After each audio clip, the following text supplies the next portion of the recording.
Hello guys, कैसे हो आप लोग। गाइस, आज से मैं एक न्यू ड्रामा का एक्सप्लेनेशन स्टार्ट कर रही हूँ जिसका नाम है इटर्नल यस्टरडे।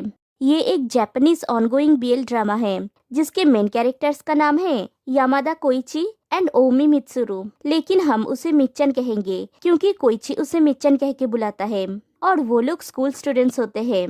तो चलिए वीडियो को स्टार्ट करते हैं। एपिसोड की शुरुआत में दिखाया जाता है एक रेनी डे में कोइची और मिच्चन साथ में स्कूल जा रहे होते हैं। मिच्चन छींकता है तो कोइची पूछता है, तुम्हें ठंड लग रही है क्या। मिच्चन कहता है, ओवर रिएक्ट मत करो, ये बस एक छींक था, सो ओवर प्रोटेक्टिव। कोइची कहता है, सॉरी। मिच्चन की वॉइस ओवर आती है, हर सुबह हम साथ में स्कूल के स्टूडेंट गेट तक जाते हैं। फिर मिच्चन पूछता है, तुम हमेशा मेरे लेफ्ट में क्यों रहते हो कोइची। फिर से मिच्चन की वॉइस ओवर आती है, मेन गेट 7:30 से पहले नहीं खुलता। बास्केटबॉल प्रैक्टिस के लिए कोइची को उससे पहले जाना पड़ता है, इसलिए हम स्टूडेंट गेट पर जाते हैं। मैं किसी क्लब या स्पोर्ट्स में नहीं हूँ, इसलिए मेरे पास सुबह प्रैक्टिस नहीं होती। मैं ऐसे ही उसके साथ बंधा रहता हूँ, लेकिन मुझे उस दिन नहीं आना चाहिए था। और दिखाया जाता है तभी एक ट्रक पास करता है और कोइची उसके बगल में नहीं होता। और मिच्चन की वॉइस ओवर आती है, वो बारिश अविश्वसनीय रूप से ठंडा था। फिर कहानी पास्ट में जाती है। स्कूल में कोइची और मिच्चन साथ में जा रहे होते हैं। कुछ लड़कियां आके मिच्चन से नोट्स मांगती है, मिच्चन दे देता है। एक लड़की कहती है, यू आर अमेजिंग। ये समझने में कितना इजी है, अगर तुम सिर्फ थोड़ा मिलनसार होते तो एकदम परफेक्ट होता। हमारे ऊपर हंसने की कोशिश करो। मिच्चन कहता है, मैं चाहूँ तो हंस सकता हूँ, लेकिन क्या वास्तव दुनिया में कुछ भी फनी है। वो लड़की कहती है, वाओ, तुम बहुत इंटेलिजेंट हो। कोइची कहता है, नहीं, मिच्चन क्यूट है। पहले जिम क्लास में हम सब दौड़ रहे थे, लेकिन वो लगभग अपने ही पैर पर लड़खड़ा गया। वो बहुत क्यूट था। मैं हैरान था, काश मैं एक वीडियो बना लेता। मिच्चन पीछे से उसकी बम्प पे किक करता है और उसकी वॉइस ओवर आती है कि मेरा नाम है मित्सुरु ओमी। इस स्कूल में सिर्फ कोइची है जो मुझे मिच्चन बुलाता है, कोइची यामादा। हम 2 साल पहले स्प्रिंग में मिले थे, उस दिन बारिश भी हो रहा था। और कहानी फिर से फ्लैशबैक में जाता है जिस दिन वो दोनों पहली बार मिले थे। और मिच्चन की वॉइस ओवर कंटिन्यू होता है, कितने सारे हाई स्कूलर उस साल जापान में थे मुझे नहीं पता।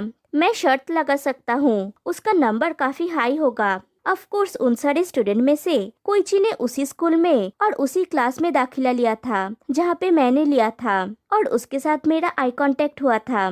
आप इसे स्टैटिस्टिकली एक मिरेकल कह सकते हैं। और दिखाया जाता है कोइची बारिश से बचने के लिए अपने फ्रेंड्स के साथ पास में ही खड़ा हुआ होता है और अपने फ्रेंड्स के साथ बात करते करते मिच्चन की तरफ देखता है। मिच्चन भी उसी को देख रहा था, दोनों की आई कांटेक्ट होता है। फिर मिच्चन अपनी नजरें हटा लेता है, फिर देखता है तो कोइची तब भी उसी को देख रहा था। फिर दोनों ही अपनी नजरें हटा लेते हैं। मिच्चन की फिर से वॉइस ओवर आती है, लेकिन मैं इसे मिरेकल नहीं मान सकता। आफ्टर ऑल मिरेकल एक लेजी वर्ड है।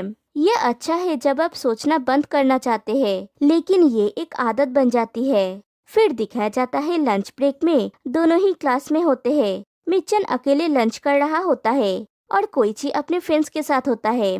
और मिच्चन की वॉइस ओवर आती है, ये कोई इत्तेफाक नहीं था कि हमारी नजरें मिल जाते थे, ये इसलिए था क्योंकि मैं उसका रास्ता देख रहा था। फिर कोइची अपने फ्रेंड्स के साथ लंच शेयर कर रहा था और मिच्चन उसी को देख रहा था। कोइची भी मिच्चन की तरफ देखता है तो मिच्चन नजरें हटा लेता है। कोइची मिच्चन के सामने जाके खड़ा हो जाता है और कहता है, ओमी राइट। मिच्चन कहता है, हाँ, सो व्हाट। कोइची पूछता है, क्या हम बात कर सकते हैं। मिच्चन की वॉइस ओवर आती है, हमारी नजरें मिलने के हाफ मंथ बाद कोइची ने मुझे बाहर बुलाया। फिर दोनों दूसरी जगह पे आते हैं। कोइची पूछता है, तुम क्या करते हो। मिच्चन पूछता है, क्या। कोइची कहता है, यू नो, स्पोर्ट्स और स्टाफ से संबंधित। मिच्चन कहता है, टेनिस, लेकिन मैंने छोड़ दिया है। कोइची कहता है, मैं बहुत एक्टिवली बास्केटबॉल खेलता हूँ। मिच्चन पूछता है, क्या हमारी बात हो गई है, क्या मैं जा सकता हूँ। कोइची कहता है, एक सेकंड रुको। फिर पूछता है, क्या हम फ्रेंड्स नहीं बन सकते। मिच्चन पूछता है, तुम्हारा मतलब क्या है। कोइची कहता है, वेल यू नो, फ्रेंड्स जो साथ में हैंग आउट करते हैं। मिच्चन कहता है, मुझे हैंग आउट करने के लिए किसी की जरूरत नहीं है। कोइची कहता है तो फिर हम बात कर सकते हैं। मिच्चन कहता है मुझे उसकी भी जरूरत नहीं है। कोइची कहता है तो हम एक साथ चुप रह सकते हैं, लेकिन मेरे साथ लंच करना। ऑफ कोर्स वो हम चुपचाप कर सकते हैं। मिच्चन पूछता है क्या मुझे इससे कुछ हासिल होगा? कोइची कहता है सॉरी, शायद नहीं, मुझ में कुछ भी अच्छा नहीं है। मैं बास्केटबॉल खेल सकता हूँ, लेकिन वो तुम्हारे लिए अप्रासंगिक है और मैं तुम्हारी तरह स्मार्ट नहीं हूँ। मिच्चन पूछता है तुम्हारा नाम यामादा है, राइट? कोइची कहता है हाँ, यामादा कोइची। मेरा नाम भी ऑर्डिनरी है। ओमी एक अच्छा नाम है, ओमी मित्सुरु, एक सुंदर नाम। ये मुझे समुंदर की याद दिलाता है। मिच्चन कहता है मेरा नाम समुद्र के कैरेक्टर के लिए यूज होता है, तुम इसे नीला समुंदर के रूप में पढ़ोगे। और मिच्चन चुपचाप खड़ा रहता है। वो कोइची के सवाल का हाँ या ना कुछ भी जवाब नहीं देता और कोइची उसकी चुप्पी को उसकी हाँ समझ लेता है। और दिखाया जाता है दूसरे दिन लंच टाइम पे कोइची मिच्चन के सामने आके खड़ा हो जाता है और फिर दोनों अकेले में साइलेंटली अपना अपना लंच कर रहे होते हैं। और रोज वो लोग ऐसा ही करते हैं। कोइची हमेशा एक बड़ा लंच बॉक्स लाता है जिसमें बहुत सारा खाना होता है। मिच्चन नोटिस करता है कोइची हमेशा रोल्ड ऑमलेट और सॉसेजेस लाता है और वो सॉसेजेस ऑक्टोपस शेप के होते हैं। और वो सोचता है ये शायद यामादा फैमिली का रूल है। फिर एक दिन मिच्चन देखता है कोइची का सॉसेजेस क्रैब शेप का है, तो वो सरप्राइज होके कहता है क्रैब सॉसेज? कोइची पूछता है मेरा लंच देख के ऐसा लगता है ना कि ये किसी बच्चे के लिए बनाया गया है? मिच्चन कहता है मुझे लगता है कि ये अच्छा है। कोइची कहता है मेरे 2 छोटे भाई बहन हैं। मेरा भाई किंडरगार्टन में है, इसलिए मेरा लंच हमेशा। मिच्चन कहता है ऑक्टोपस बनाना ठीक है, लेकिन क्रैब बनाना मुश्किल लगता है। कोइची पूछता है क्या? मिच्चन कहता है मेरा मतलब तुम सॉसेजेस को काटते कैसे हो? कोइची पूछता है ओ शेप, उस चीज में तुम्हारी इंटरेस्ट है? मिच्चन कहता है हाँ, ऐसा ही कुछ। कोइची सॉसेज को बढ़ा देता है और कहता है देखो। मिच्चन देख के कहता है ओ, तुमने इसे दोनों साइड से काटा है? कोइची कहता है हाँ, ये आसान है, तुम भी कर सकते हो, लेकिन सॉसेज लाल होना चाहिए, नहीं तो क्रैब जैसा नहीं लगेगा।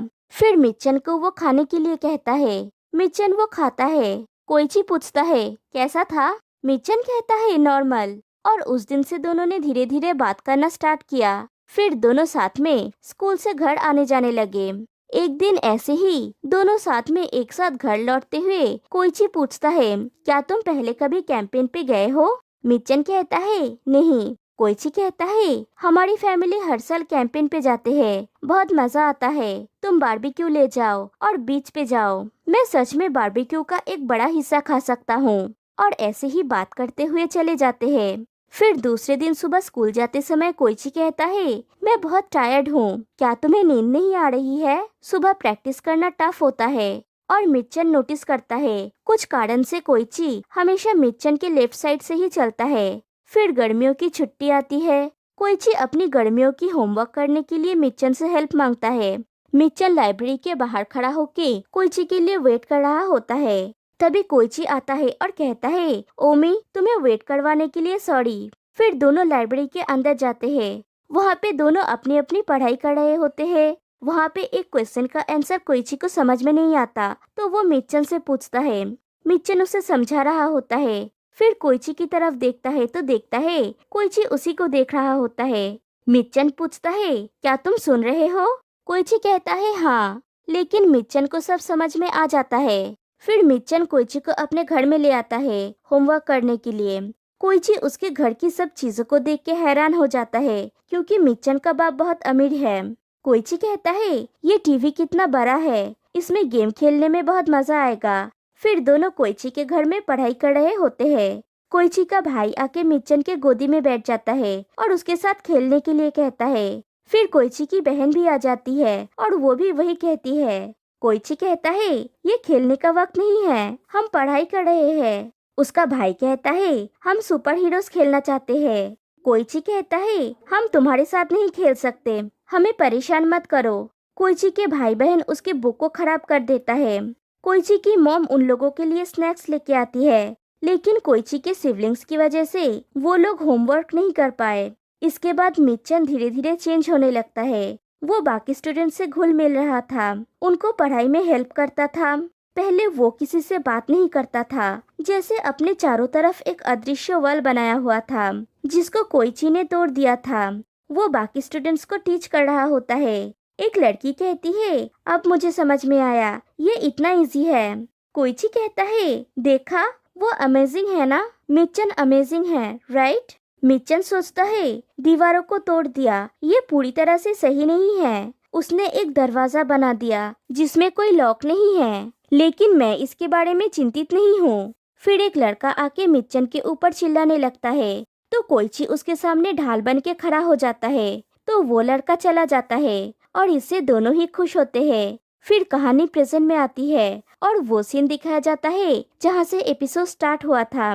दोनों बात करते हुए जा रहे होते हैं। मिच्चन पूछता है, तुम हमेशा मेरे लेफ्ट साइड में क्यों रहते हो कोइची? कोइची पूछता है, तुमने नोटिस किया है? फिर कहता है, मैं तुम्हारा शील्ड हूँ। मिच्चन पूछता है, क्या? कोइची कहता है, हाँ, तुम नहीं जानते कब कोई बॉल ऊपर से आ जाए या कोई बाइक आके क्रैश कर दे, और मैं राइट हैंडेड हूँ। मिच्चन कहता है, लेकिन तुम्हारे राइट हैंड ने तो छाता पकड़ा हुआ है। कोइची कहता है, हाँ, अगर एक बॉल आया तो मैं ऐसा करूँगा, और अगर कोई बाइक आया तो ऐसा। मिच्चन कहता है, मैं भीग जा रहा हूँ। कोइची कहता है, सॉरी, और दोनों बातें करते हुए जा रहे होते हैं। तभी उल्टी साइड से एक ट्रक आता है और कोइची मिच्चन को दूसरी तरफ धक्का देता है। मिच्चन कहता है, क्या हुआ? और घूम के देखता है, कोइची उसके बगल में नहीं है। ये सब इतनी अचानक हुआ कि मिच्चन को समझने में टाइम लगता है, और वो छाता उड़ के रास्ते में पड़ता है और वो ट्रक भी आगे जाके रुक जाता है। मिच्चन कोइची को आवाज देने लगता है। फिर देखता है दूर खेत पे उसकी बॉडी पड़ी हुई है। वो उसके पास जाता है और सोचता है, पलके झपकाते ही कोइची एक डेड बॉडी बन गया। और यहीं पे एपिसोड 1 एंड हो जाती है। तो फिर मिलते हैं गाइस नेक्स्ट वीडियो में। तब तक के लिए बाय बाय।